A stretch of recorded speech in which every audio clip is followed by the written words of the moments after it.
இலக்கை நோக்கி டுவர்ட் த கோல் இந்த நிகழ்ச்சிக்கு உங்களை அன்புடன் வரவேற்கிறோம். Praise the Lord.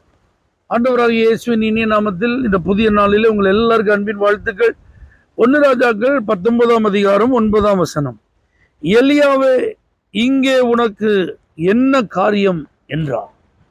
எலியா சோர்ந்து போய் படுத்திருந்த போது அவனை உற்சாகப்படுத்த கர்த்தர் தம்முடைய தூதனை அனுப்பினார். போஜனம் கொடுத்தார், தண்ணீர் கொடுத்தார். நீ பண்ண வேண்டிய பிரயாணம் வெகு தூரம் சொல்லி அவனுக்கு வார்த்தையை கொடுத்தார். 40 நாள் இரவு பகல் நடந்து கடைசியில் போய் ஒரு கெபில தங்கிட்டான்.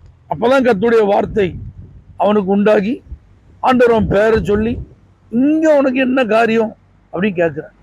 பாருங்க, வல்லமையான ஒரு தேவ மனிதன் தான். வானத்திலிருந்து அக்கினியை இறக்கி தேசத்தையே கர்த்தர் பக்கம் திருப்பினவன் தான். ஆனால் ஆண்டவர் எதிர்பார்த்த இடத்துல இல்லாமல், ஆண்டவர் செய்ய வேண்டியதை செய்யாமல், அவன் சம்மந்தமே இல்லாமல் ஒரு இடத்துல தங்கியிருந்ததுனால தான் இந்த வார்த்தை.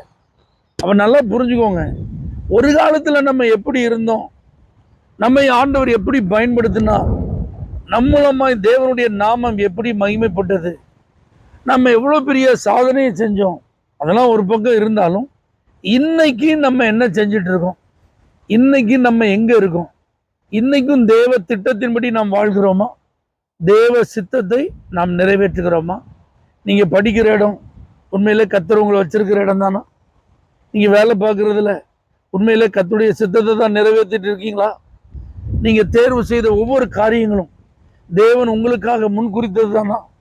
உங்களால் உறுதியாக சொல்ல முடியுமா, ஆண்டவருடைய வழியில் நான் நடந்துட்டு இருக்கிறேன், என்னை குறித்த தேவ நோக்கத்தை அறிந்து நான் செயல்பட்டு கொண்டிருக்கிறேன், இதுதான் என் வாழ்வை குறித்த தேவ சித்தம் என்பதை உங்களால் உறுதியாக சொல்ல முடியுமா?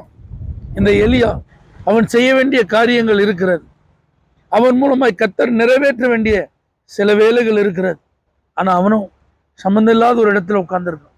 தெய்வ வார்த்தையை கேட்கிற எனக்கு அருமையான சகோதரரே, சகோதரிகளே, தாய்மார்களே, தகப்பன்மார்களே, உங்கள் கிறிஸ்தவ அனுபவம் எத்தனை ஆண்டுகளாக இருந்தாலும் இன்னைக்கு உங்கள் ஆவியின் அந்த அனல் எப்படி இருக்கிறது, உங்கள் பிரதிஷ்டை எப்படி இருக்கு, உங்களுடைய அர்ப்பணிப்பு எப்படி இருக்கு, ஆண்டவருக்காக ஓடுகிற ஓட்டம் எப்படி இருக்கிறது? ஆண்டவர் எலியாவை கேட்குற மாதிரி அவர் விரும்புகிற இடத்துல இல்லாமல், அவர் செய்ய சொன்னதை செய்யாமல் வேற ஏதாவது இடத்துல இருக்கீங்களா? அல்லது உங்கள் விருப்பம் போல நீங்கள் செயல்பட நீங்கள் இடம் கொடுத்து அந்த வழியில் போயிட்டு இருக்கீங்களா? கர்த்தர் உங்களோடு கூட இடைப்படுகிறார். கர்த்தருடைய வார்த்தை உங்களை நோக்கி வருகிறது. செய்ய வேண்டியதை செய்யாமல், நிறைவேற்ற வேண்டியதை நிறைவேற்றாமல், கர்த்தருடைய விருப்பத்தின்படி வாழாமல் நம்ம பரலோக ராஜ்யம் செல்ல முடியாது.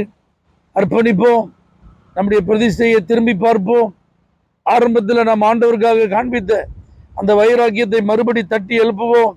ஆண்டுடைய வார்த்தை நம்மை நடத்துகிற வழியிலே நம்மை நடத்த ஒப்பு கொடுப்போம். இன்னும் நம்மை கொண்டு தேவன் செய்ய வேண்டிய காரியங்கள் அநேகம் உண்டு. தகப்பனே, சோர்ந்து போகாதபடி தொடர்ந்து நிறைவேற்ற வேண்டிய காரியங்களை நிறைவேற்ற உம்முடைய வார்த்தையின்படி நடக்க ஒவ்வொருவருக்கும் உதவி செய்யும். இயேசுவின் நாமத்தில் பிதாவே, ஆமென். For prayer contact, Pastor J. Kumar, El Shaddai Ministries, 9500252586, Surandai.